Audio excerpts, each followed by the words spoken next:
તો જુલાઈના અંતમાં મેઘરાજા બોલાવી શકે છે ધડબડાટી. આ આગાહી કરી છે જાણીતા હવામાન નિષ્ણાંત પરેશ ગોસ્વામીએ. પરેશ ગોસ્વામીનો દાવો છે કે બંગાળની ખાડીમાં ફરીથી વરસાદી સિસ્ટમ સક્રિય બની છે અને વરસાદી સિસ્ટમને પગલે તારીખ 27 થી 31 જુલાઈ વચ્ચે રાજ્યમાં ભારે વરસાદ વરસી શકે છે. પરેશ ગોસ્વામીનું માનવું છે કે બંગાળની ખાડીમાં સર્જાયેલી વરસાદી સિસ્ટમ આગામી 24 થી 36 કલાકમાં વધુ મજબૂત બનશે અને પશ્ચિમ દિશા તરફ આગળ વધે તેવું પણ અનુમાન છે. જો સિસ્ટમમાં કોઈ ફેરફાર નહીં થાય તો 27 જુલાઈથી 31 જુલાઈ સુધી સારા વરસાદનું અનુમાન છે.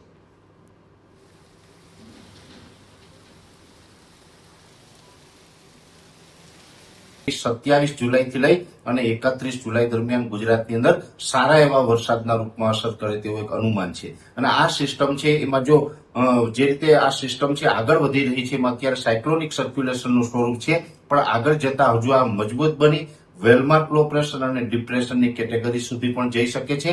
પણ જો કે આ સિસ્ટમ છે એ જ્યારે પણ મધ્યપ્રદેશ સુધી આવશે ત્યારે ફરીથી પાછી નબળી પણ પડશે અને ગુજરાત ઉપર જો એની અસર થશે તો એ સાયક્લોનિક સર્ક્યુલેશન અથવા તો લો પ્રેશરના રૂપમાં એની અસર થાય તેવું એક અનુમાન છે.